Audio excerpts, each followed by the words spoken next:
Welcome, everyone, to our session on generic graph libraries in C++ 20. I'm Andrew Lumsdaine. Just a quick blurb about us. So again, I'm Andrew Lumsdaine. I'm currently a principal software engineer at TileDB, and I've worked for many years now in various areas in high-performance computing, but most recently been focusing a lot of my time on large-scale graph analytics. So I worked in graph algorithms and so forth for some time, including among the different open source software products or projects I've been working on over those years. It includes the Boost Graph library, as well as matrix template library and OpenMPI, of course.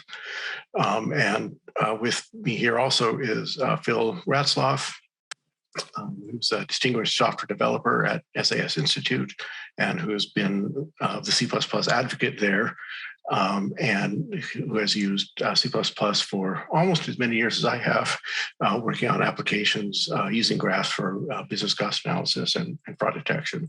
A couple of shout outs to individuals who have contributed or whose discussions have contributed to some of the content here. Jason Furrows, Tony Liu, Scott McMillan, and Haley Riggs. So the obligatory acknowledgements and disclaimers. So this work has been supported various times by, among others, the National Science Foundation. Any opinions, findings, and conclusions expressed here are those of the authors and do not necessarily reflect the views of anyone else. So in other words, anything that's wrong, it's all on me. So what does this talk about, or what is this session about? So we want to talk about graph algorithms and really how to build a library for supporting graph computations, graph algorithms in C++.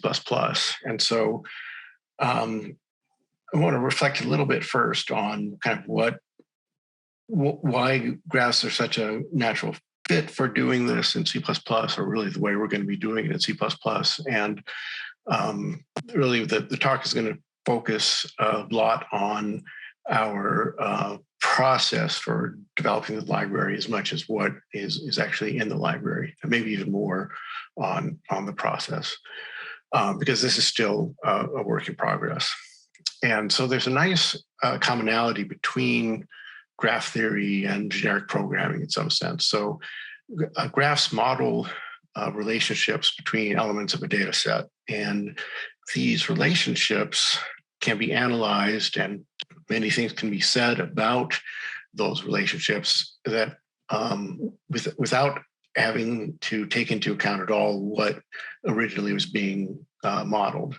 So the theoretical or abstract results that we get in graph theory can actually correspond to many different concrete problems. So in software terms, if you like, the mathematical theory in graphs is reusable, right? So since the theory is independent of any particular setting, it can be used in any setting, right?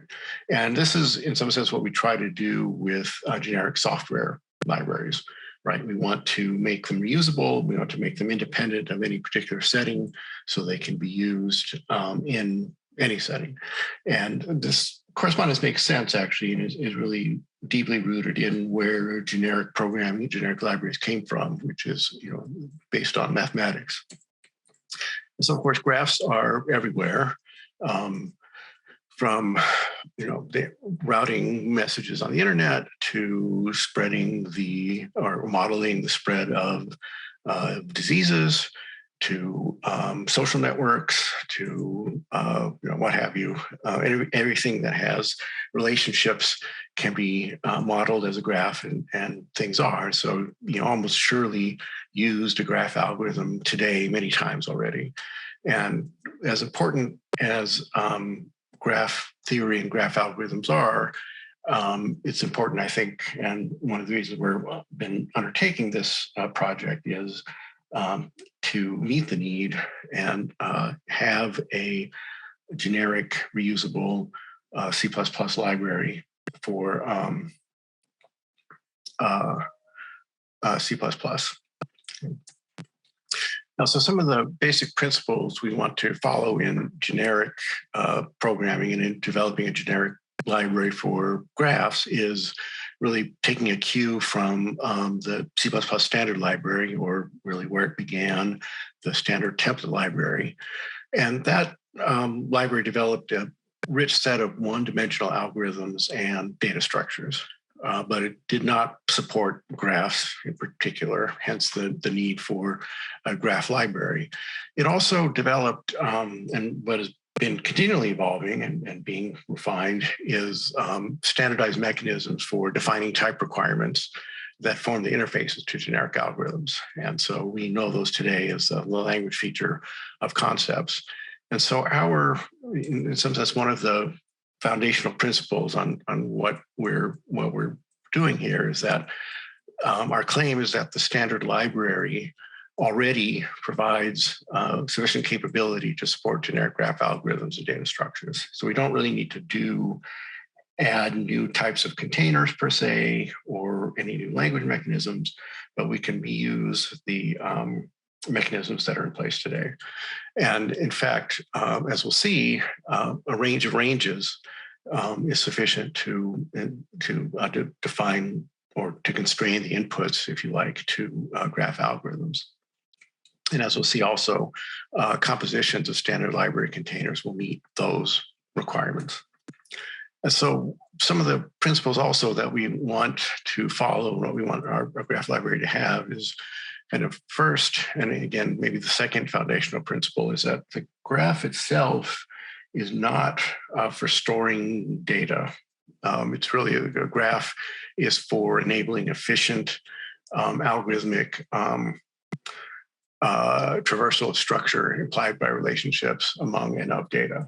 And so, quick question from Alexander: don't you think dense and sparse matrices in STL will greatly simplify graph implementation? Yes, but the point is that, and as we'll see, sparse and dense matrices in STL can be realized with the containers that are already there, and we can write algorithms using containers that are already there.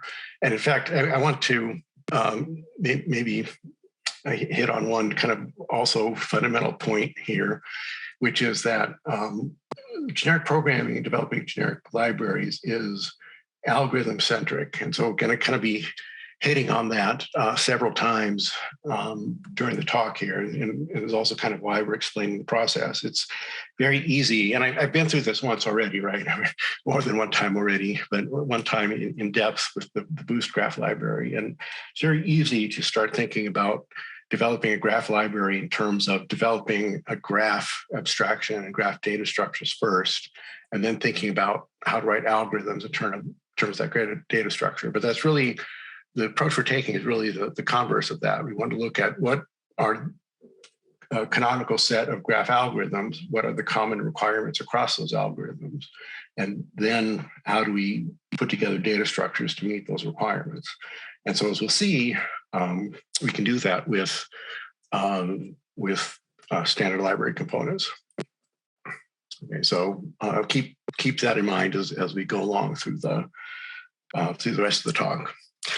And some other aspects for the graph library that of course, we want it to be, set it in C++20, so we want to embrace modern C++ programming idioms, things like concepts and ranges and customization point objects. We want to reuse as much as possible the standard library. And we also want to be able to deal with problems at the scale of real world graph problems. So problems with, potentially billions of vertices and edges. And then we want to prefer elegance and usability over expert friendliness. And I'll, confess that I would say the Boost graph library erred on the other dimension that was very expert friendly, but that made it difficult for beginners to use. So just a quick overview of the rest of the talk. After we've had the introduction and overview, so I want to have a quick review of generic programming and graph terminology. The bulk of the talk is actually going to be on requirements analysis. So, really taking a deep look at a couple of different algorithms, and from there extracting what the requirements are for a graph concept, and then we'll actually codify that as an actual concept. And then we'll, if time permitting, as much time as permitting, we'll talk about graph adapters, some concrete data structures, and an extended example with the 6 degrees of Kevin Bacon, which every talk on graph algorithms needs to have, of course, and then discuss where we are in the standardization process for this, and discuss lessons learned. So I guess the standardization might have come here out of left field. I should mention that this is work, again, work in progress, but work initially really spearheaded and continuing to be spearheaded by Phil for bringing a standard library for graphs to C++.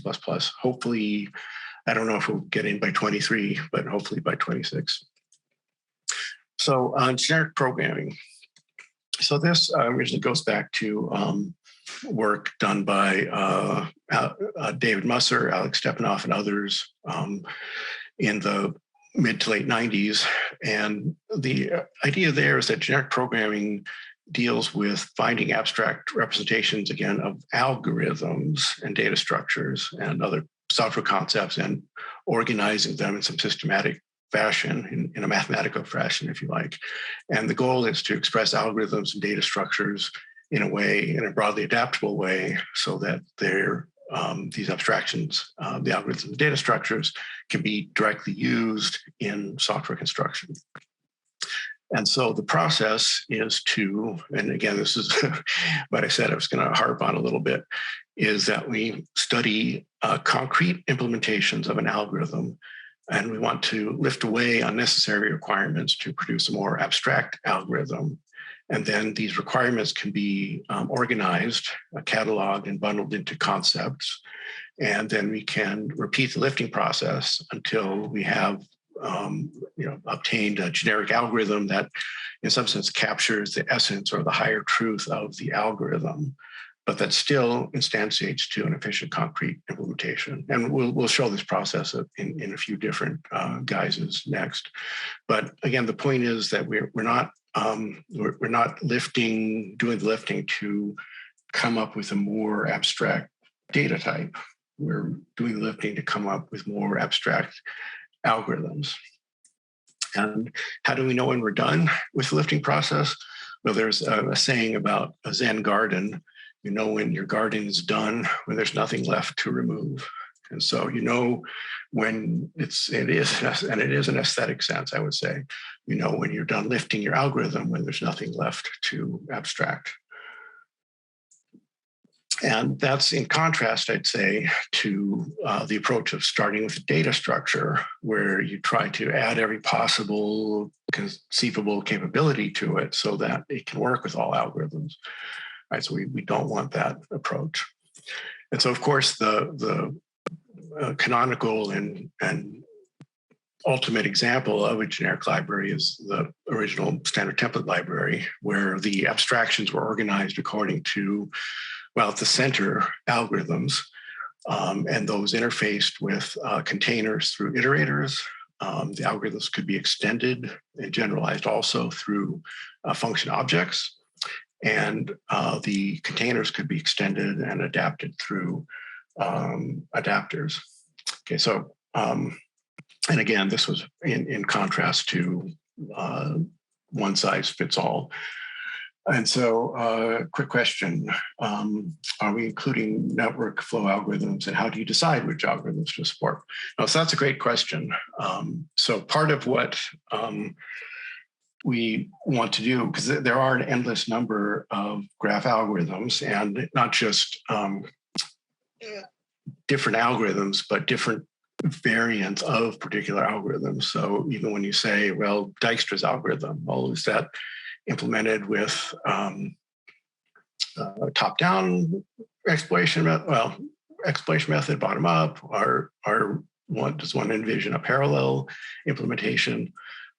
So a lot of these issues are complicated because graph algorithms are so rich in terms of their problems they solve as well as the actual implementation. So in terms of what would go into a library, I think obviously at some point that will be determined by the committee, but part of the goal here also is, and just as happened with the STL, is to have a core set of algorithms and adapters and interfaces so that new algorithms can be easily constructed if they're not part of the graph standard library.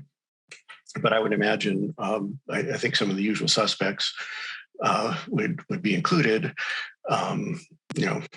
breadth first search, depth first search, some of the traversal, some of the flow algorithms, and so on. But I think this is part of this being a work in progress. We'll be deciding what that is. And at the end of the talk, there'll be kind of a shout out. So for people who are interested and have interest in contributing algorithms or even just contributing discussions about particular algorithms, we would welcome that. So quickly, just a review of the lifting process in a familiar setting within, say, the STL. Here we have two concrete algorithms. One can sum an array of integers. The other can sum an array of floats.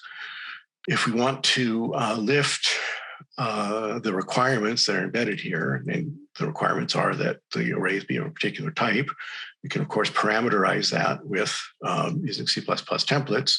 And so now we've lifted in the top algorithm to an algorithm that can sum an array of t's.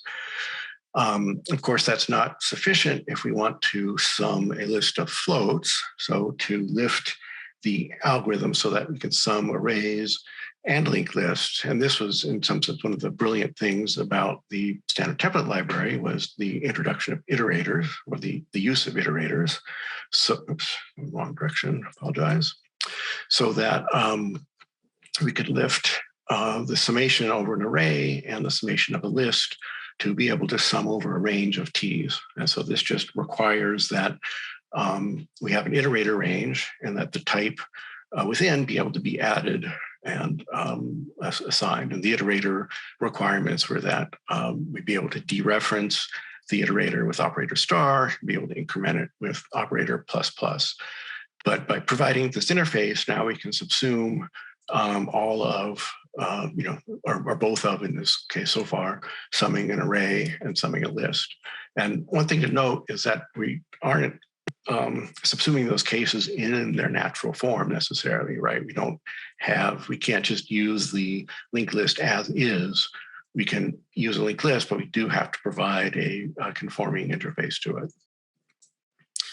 And we can lift the algorithm, again, even further. So we've sort of lifted the container into the iterator range. But if we wanted to, say, take the product instead of the sum of a range, we can lift that by introducing a function object as a parameter, op, that we apply at each element as we come across it, rather than it being required to be summation. So with this lifting, our accumulate function can accumulate a range of t. We can apply any kind of operation over the iterator range. And one important aspect on top of this that I think is really one of the keys to the success of the standard template library, even though maybe it's not explicitly recognized as much as the abstraction process, and that is the specialization process. So we have a dual to specialization going on when we actually compose an algorithm, a generic algorithm with a concrete type. Right? So when we have our accumulate algorithm and we instantiate it with an integer type, with an int star iterator and a plus as the operator, we get back code that is as efficient and ideally the same code as our initial sum function provided for the integer arrays. So I think without I think one of the contributing factors to the success of the STL was the fact that you had this specialization that would guarantee efficient code. So let's apply this process to graphs. And I really should say, let's apply this process to graph algorithms. So before jumping into that, I just want to review some graph terminology and notation. So first, here's a simple system that we want to model as a graph. So this is an electrical circuit. I don't know that it actually does anything, but we have 6 circuit nodes with the dots, and then we have elements connecting them, resistors, capacitors, an AC source, and an inductor. And so the vertices, so we're going to turn this into a graph. So the vertices are the circuit nodes. So ground, VDD, N0, N1, N2, V out are the vertices, we'll call them. These are the elements, our elements of interest in our graph model. And those are connected to each other through edges. So we have a capacitor connecting N0 and N1. We have an AC source connecting VDD and ground. N0 and VDD are connected through R2 and so forth. So each of these, each of the elements in the circuit is represented either in the table of vertices, which correspond to the circuit nodes, or in the table of elements, which are the circuit elements and will be the graph edges. So often you'll see graphs drawn out pictorially of circle and arrow diagrams or box and arrow diagrams. So and then mathematically, you'll see graphs described as a graph is a set of 2 other sets, B and E, a set of vertices and edges. And so again, we have this correspondence between the data, which is really what our computer is going to be storing, and what we're going to be representing in our program, and relationships that we want to represent. So our graph schematically, again, is this arrow and circle diagram, and our vertices are the each of the circles, and the edges are the arrows or the edges between the circles. Okay, but fundamentally, at the end of the day, what's important in all of this, and what we have to begin with in our computer, in our program, is these sets, the table of vertices, the table of edges. Now, of course, the thing that we do in graph algorithms, and what the data structure that we would want to set up to do graph algorithms, is to enable traversal. And that's a fundamental operation in graph algorithms. And the basic idea with traversal is that if you're given some vertex U, we want to find its neighbors. So we want to find all vertices of V such that the edge UV is in the edge set of the graph. And then we'll continue, right? Then for each of those neighbors, we find its neighbors and so on. Now, we can't really do that with the data structure that is,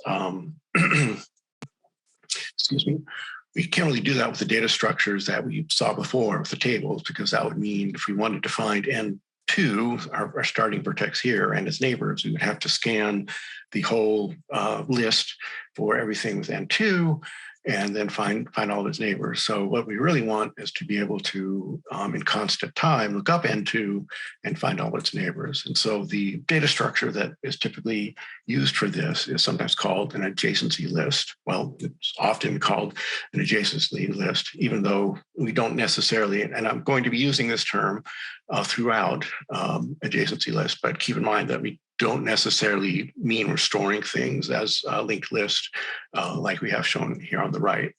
But the idea is that for a given vertex, so say vertex 5, the N2 that we had before, we can find the neighbors rather than having to traverse the whole list to find all vertices starting with 5. we can go to an adjacency list structure, which has all of the neighbors conveniently stored so that we can access this neighborhood in constant time, and we can iterate over the neighbors. We don't necessarily have to do this in a linked list. And so this is a common data structure in graph algorithms. And I know I said we're going to do algorithms first and not harp on data structures, but this is so common. And in fact, most algorithms, when you go to textbooks, these are built around this notion that this, in some sense, naturally becomes the data structure of choice or the kind of concept of choice when we are looking at lifting algorithms. But there's a slight, no pun intended, there's a slight sleight of hand in what I did in going from the original circuit graph to the adjacency list. So the adjacency list had neighbors that were indices. So we want to be able to visit or look up elements of the graph in constant time, and we want to be able to take an element that we find in the graph and index back into it in constant time. So typically this is done by using indices rather than the actual edge structures or vertex structures. And so really there's a transition we make from the original tables of vertices and edges, which in some sense has implicit structure stored in it. We can convert the edges in the edge list or in the edge table into an index edge list where we assign an index for each unique vertex and then make pairs based on the contents of the table. And then from that, we can create an index adjacency list. And what's important to realize at this point is that everything to the right of the original table can be done by a library. So we can create this index table with a library. We can, given the index table, we can create an index adjacency list with a library. And ultimately, the algorithms we need to will use something that can be traversed efficiently, and that contains the structure, not the data. And so again, one of the principles we had mentioned was the graph is not for storing data; it's really for representing structures. And users shouldn't really be building the adjacency list manually. So Victor had a question. So let's come back to that. And maybe, Victor, maybe we could talk about this in the breakout session, because the answer to your question is a long answer. But it also, again, depends on the algorithm, right? So the algorithms we're going to be looking at, you don't need to ever trace arrows back. And in the cases where you need both directions, my claim would be what you need is the graph and its transpose. So let's continue this discussion. And right, as Simon says, it's often stored using outward neighbors and inward neighbors. And so you can do that. That's really storing the graph and its transpose, or you can define your algorithm to use two separate inputs, the graph and its transpose, right? Or you can bundle them together if you like. So let's start looking at an algorithm and start lifting. So this is maybe the quintessential adjacency list algorithm, breadth first search. And the idea with breadth first search is starting at some starting vertex S. We want to systematically explore the graph by finding all vertices reachable along an edge from that starting vertex. And then for each of those reachable vertices, we find the other unvisible reachable vertices from there. And then at each of these phases, we increase our count so that the starting vertex is distance 0, its neighbors are distance 1, the neighbors of the neighbors are distance 2, and so on. So if you go to a textbook like CLRS, you'll find breadth first search written like this. And there's really 3 or 4 primary concepts, and by that I mean ideas here. One is that we need to be able to enumerate the vertices in the graph. We need to be able to use these vertices to index or random access into a container. Sometimes these are thought of as being vertex properties, but in an algorithm, these are really independent. They're really, for instance, color here isn't really associated with the graph that you're passing in. It's really something that the algorithm is using.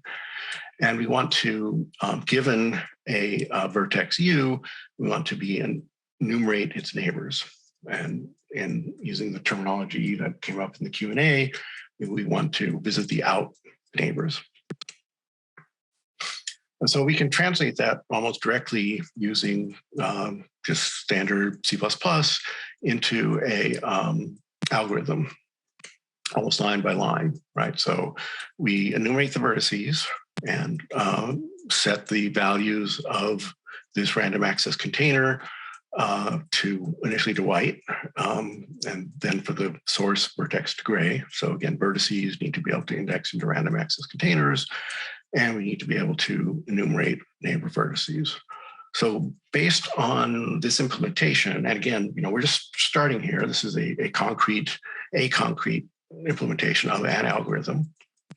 We can write down some requirements though, right? So we'll say that graph G is a random access range. The value type of G, or we'll call it the inner range of G, is a forward range. So a graph is a range of ranges. It's a random access range of forward ranges. And that the type that's stored in the inner range is something that can be used to index into the outer range, right? So if we pull something out of the inner range, we can index if U is something we got from the inner range, we can index into it. G of U is a valid expression, which will return another inner range. And so there's a requirement then also on a runtime requirement on the values that are stored in the graph as well, that the every G of U has to be a valid expression, but also a correct expression. The values then are between 0 and the size of G minus 1 inclusive, so that we get a valid index. Okay, so let's look at another algorithm. So we're going to look at Dijkstra's algorithm, which solves the single source. This is always a tongue twister for me, and I apologize. It solves the single source shortest paths problem on a weighted directed or undirected graph. So all edge weights, in this case, have to be non-negative. So a runtime requirement for Dijkstra's algorithm. And it's similar to the process we had in breadth first search in that we start with a initial vertex and we want to visit our neighbors along the edges, but as we visit our neighbors, we want to update the distance to these neighbors. And the idea is that the distance to, or the distance associated with a particular vertex is going to be the minimum of its current distance or the distance from another vertex to it plus the weight on that edge. Okay, so as we saw, from 0 to 5 is the shortest path, but from 0 to the next, its other neighbor, the weight in the direct path would be 8, but we could go through 5 and then 2 to get 7. Okay, so this step is sometimes called the relaxation step. And so the textbook implementation of Dijkstra looks like this. So again, we enumerate vertices. We can index into containers with the vertices, and we can enumerate neighbor vertices. Now, there's an additional aspect now to Dijkstra's algorithm compared to breadth first search, and that is that we have, given vertex pairs U and V, we have this function W that can compute properties from vertex pairs, or also known as an edge. And there's different ways of realizing that accessing properties on an edge. One is where we actually store the properties with the edge. So in this case, our index edge list includes a third column, which has the actual edge properties. And then with each edge, we store a neighbor index, but we also store the corresponding edge property. Now we can do this in another way, which is if we, rather than storing the edge value, we can store an index back into the original edge table. And so we have a third column in our index edge list that has the edge indices, and the edges then in the adjacency list store a neighbor index and an edge index. Okay, but this introduces an interesting issue just relative to what we were doing before in breadth first search, which is that in our original requirements for breadth first search, something like a vector of size t would meet the requirements. In fact, we wrote that algorithm to work with a vector of size t. But if we have a property, whether it's an index or the actual property associated with an edge, we might implement that as, say, a vector of tuple of size t.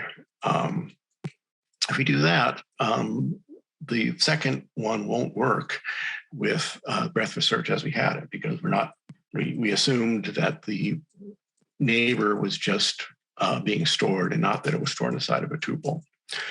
So to generalize neighbor access, we can, and this is in some sense another lifting step in breadth first search, we can store the, in breadth first search, the way we looked at it, we stored the neighbor vertex ID in the property graph. We store the vertex ID plus other things as a tuple. And to generalize this and generalize how we store those things in general, we introduce a target function as an accessor. So we can lift the two cases of storing a vertex ID or storing a tuple to the inner range just has a target vertex that's accessed through the function target. And this lets us now, actually, we can write our adjacency list graph concept. So first we introduced, just for convenience and because we'll use it in some other concepts, the graph concept. It's the third piece of code here, where a graph is something that is semi-regular, so it can be copied and so forth, and has a associated type of vertex ID. But then the adjacency list graph itself is a graph that is a random access range, and it has its inner range is a forward range, and it has G of U. It has an operator square brackets as a valid expression that returns an inner range, and has a function target that returns something that can index into the outer range. And with that, we can define breadth first search. And in fact, we can define the graph interface to Dijkstra with this. And we'll note that in terms of implementation, as I said, we want to try to be modern. The target function would be a customization point object, and that's how we have it implemented. So the requirements then, we can, again, write for breadth first search that the graph G meets the requirements of adjacency list graph concept. And types that model the adjacency list graph would be something like the original thing we mentioned, vector of int, in which case we would have, and this is using the tag invoke mechanism for CPO, but it basically defines the target function as just return E.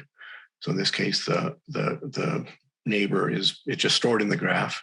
Here, the neighbor is stored as part of a tuple. So our target accessor just calls get zero, but we could have something like a compressed sparse row graph. Again, we don't necessarily need that the graph be an actual composition of a random access range and a forward range, but just that it presents that interface. And so, and in fact, one of the graphs we have in NW graph is it's a graph library I've been working on, is a compressed sparse storage, and that presents that interface, but is not an actual container of containers, but it would have its own implementation defined variant of target. And in fact, since we do present an interface as if it were a container of containers, we do have tuples on the inner part, so that the target in that case is actually still the same. But the point is, you can, for whatever graph type you have that you want to use with the algorithm, you can define the target to access the data as you would like. So continuing with lifting Dijkstra's algorithm, we can go ahead and drop in our concept of adjacency list for the algorithm, because we're done lifting that for now. This version of Dijkstra stores the property, the weight property of the graph on the edge. So we just get that by using the tuple get1. We could also store the index back to a weight array or a weight range, in which case we would still use a get1, but to get the actual weight, rather than pulling that off of the edge, we index into the weights array. And so now we need to unify these somehow, right? So here, the lifting we're going to apply is similar to what we did when we went from generic summation to generic accumulate. We want to pass in a function, we call this a weight function, that given the edge, whatever that edge is, it will return the property we want the algorithm to use. And so we can, for instance, if our edge were a property graph, part of a property graph where the edge inside is a tuple of an index and a double, we would use the return of getting the first element of that tuple. If we had the graph as a tuple of size t, and I apologize, this should also be a size t. This is an index graph. We would get that value from the tuple and then index into an edge list and return the third element of that list. So this is if we had an original table, for instance. All right, so in the first case, we were looking at the stored property. In the second case, we're looking at the property from a table. But the algorithm now doesn't change. We've lifted Dijkstra from its humble beginnings to the case where the inner range has a target vertex. We have the target function, and we have the inner range has properties, and we have this weight function at the interface to the algorithm. So the generic interface to Dijkstra and its requirements are that the graph has to meet the requirements of adjacency list graph. The weight function must meet the requirements of invocable, and weight is a function that maps from the value type of the inner range to a type that can be summed and compared. So other concepts we have come across as we've developed algorithms of various kinds are degree enumerable graph, and that's an adjacency list graph that has the additional function of being able to take the degree of an edge list, or really of a neighborhood list, so we can get the number of neighbors in constant time. And then we also have an edge list concept where we have a container of edges and are able, given an edge, are able to call a function called target, which we've seen, and also one called source now, so we can get both sides of the edge. And this really gives us our concept hierarchy so far. Now we have graph, we have two concepts that refine that, adjacency list and edge list, and we have the concept that refines adjacency list, degree enumerable graph. And so where more lifting is still needed, and this again is for the algorithms, although it may result in more concepts, is in range adapters and graph construction, which I'll be briefly talking about next. And then also in mutable graph algorithms, dynamic graph algorithms, and streaming graph algorithms. So that's the case where and these in some sense are closely tied to graph construction, where we need to either change or add or delete elements from the graph within the algorithm. Now, I'm going to quickly talk, as I mentioned, about adapters and construction. So some algorithms are really not algorithms per se, but they're really traversal patterns that get used in different ways to actually compute useful things. So in the Boost Graph library, we adapted our algorithms with visitors, which were these fancy structs full of callbacks, which could be fired on at basically every possible location within the algorithm. So you could customize it completely. That presented a lot of overhead for users, we found. So what we want to do instead is really kind of continue to go with this notion that a graph is a range or a range of ranges, and use adapters to present a range, again, a view, if you like, of the original graph, of either its vertices or its edges in some order that an algorithm would traverse them. So for instance, we saw the BFS before, and if you may have noticed, it doesn't actually do anything. We fill in this color map, but we don't actually return anything from this graph. We might want to compute depth, though, the distance from each edge from the source. We might want to compute predecessor paths instead. We might want to compute both. We might want to compute something else. So here's an example of what I mean by a range adapter. So this is a quick realization of the Kevin Bacon game, where we're basically doing a breadth first search of actor-actor relationships that we've put together here in a graph. And rather than calling BFS and constructing a visitor to do the right thing at the right place to get the distance, but not do other things, what we do is we just call BFS edge range on this graph from the starting vertex of 1, which is where Kevin Bacon is. And we get back pairs corresponding to the edges as we traverse that graph in BFS order. And then we just have to set the Bacon number of vertex V to be equal to Bacon number of vertex U plus 1. And so when we can do in 3 lines essentially what would take essentially a page or more of code in the Boost Graph library to do the breadth first search traversal.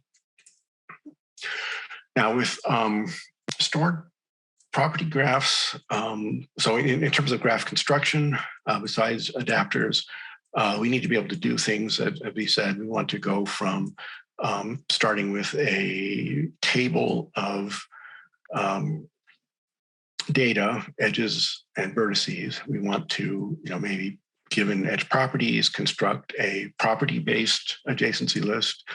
Given a table of edges with edge indices, we might want to construct a table with edge indices instead of properties, or construct an adjacency list.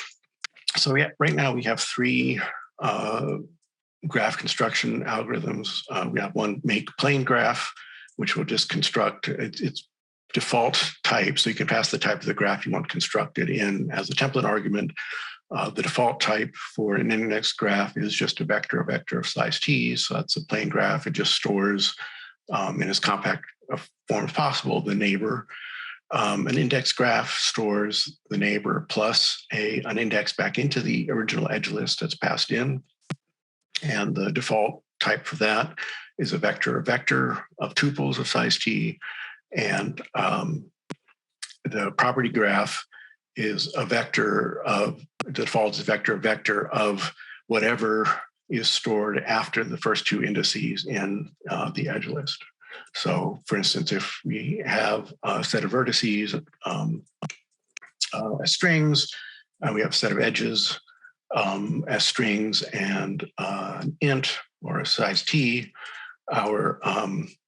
we could create a property graph from this, which would just take these two tables and give us back an index adjacency list where we would have these properties as part of the adjacency list, or we could request an index edge list, which would give an index back into this table. Now, we also have, as I mentioned, in NW graph, an example of a graph that's not just a composition of two standard library components, but instead is basically a compressed sparse row matrix. But we can, with that, provide a range of ranges interface. This is highly efficient at runtime, but basically can store either the index adjacency list or the property adjacency list. So how much time do we have? A couple more minutes. Just very quickly go through a more extended example here with the full 6 degrees of Kevin Bacon example. The previous one I showed, well, for those of you who maybe aren't familiar with the 6 degrees of Kevin Bacon game, the idea is that Kevin Bacon is the center of the acting universe due to the quality of his acting work.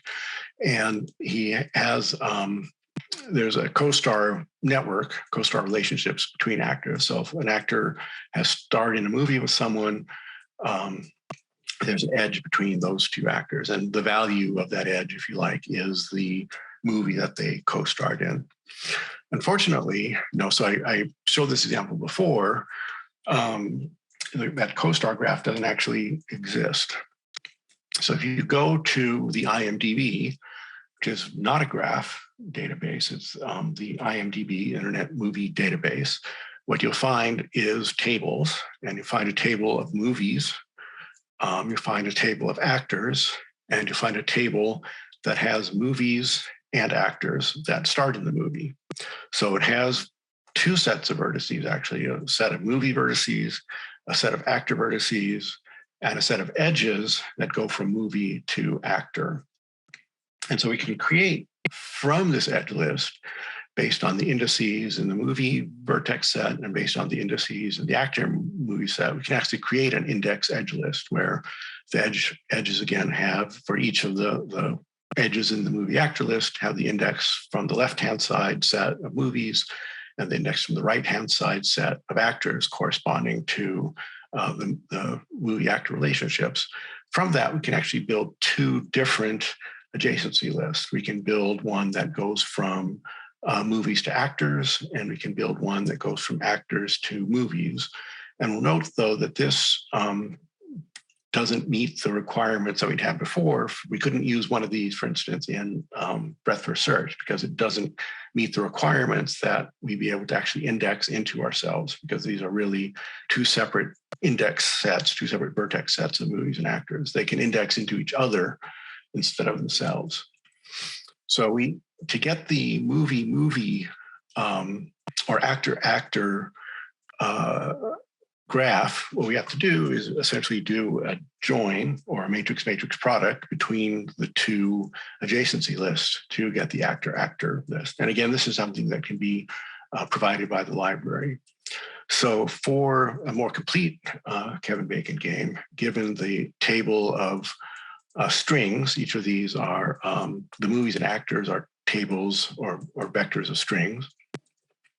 The movie actor list is just a table or a vector, in this case, of tuples of strings.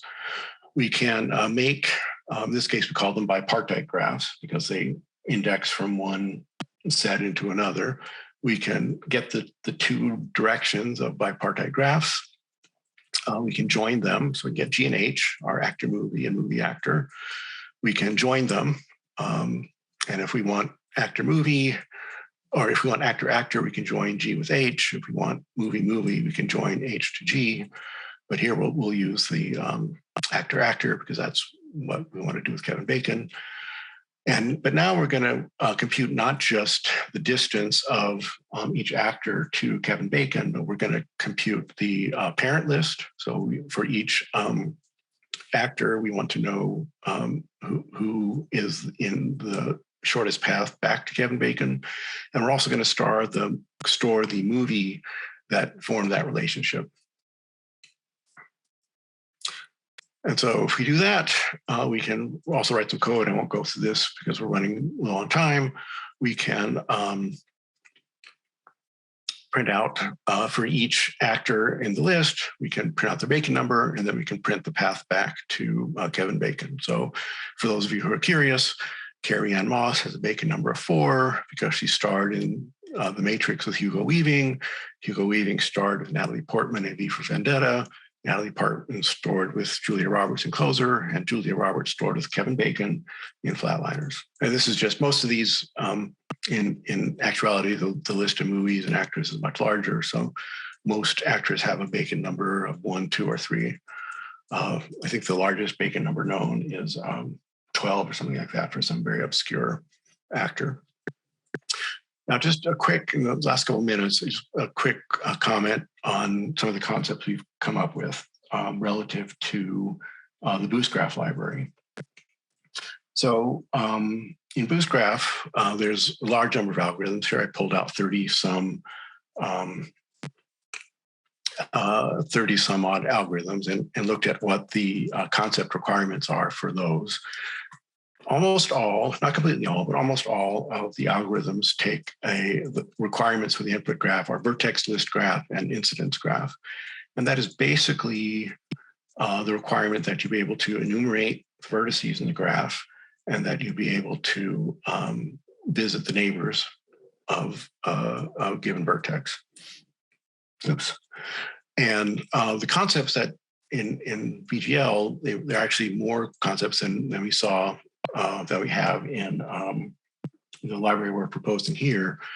But the actual functionality is pretty much the same. So we streamline some of the concepts. We don't quite have the Swiss Army knife that VGL has, but even in VGL, with these different concepts, the actual things you want to be able to do in edges. So out edges is basically, so if we look at the grandparent of them all, right, incidence graph that's used most widely, it has out edges, so we can get our neighbors.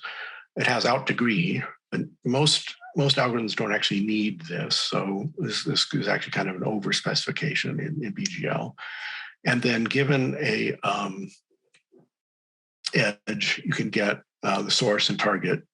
But again, almost all algorithms that use the incidence graph don't actually need source. They actually just use target. And so our streamline approach covers the same algorithms as BGL and the same requirements, but in a more streamlined form. And then finally, in the last couple of minutes, I'll just mention, make a shout out maybe. So we have in, oops, I have a typo in the title. We have P1709 R3. We're up to version D, I think, right now of the graph library proposal.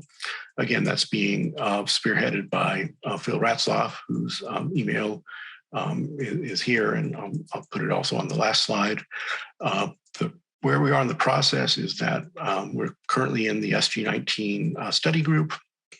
We hope to move on to library evolution and standardization. Again, the goal or the aspiration at one point was for C++23. I don't think we're going to make the cutoffs for that. So more likely C++26. But if you are interested, again, if you have algorithms that you want to contribute or even suggest, or if you have other interest in participating, please contact Phil or myself. I'd be happy to get you started. If you want to find out more about what we're doing, we'll be in GatherTown directly after this talk. We have a GitHub repo, so it's in my GitHub lums658/CppCon21 that has all of the code examples from these slides. and a little bit more for you to look at. You can look at his P1709. R3D is the standard document. Phil has been working on a library standard graph, which if you want access or look at any of these things, please let him know. I've been working on a library called NW Graph to realize some of these ideas. Its release is hopefully imminent, and we have a paper preprint available upon request about NW Graph. So if you want any more information or any of these things, drop me an email or drop Phil an email, and we'll also see you in GatherTown directly after. So thank you very much for attending, and I look forward to further discussions in GatherTown.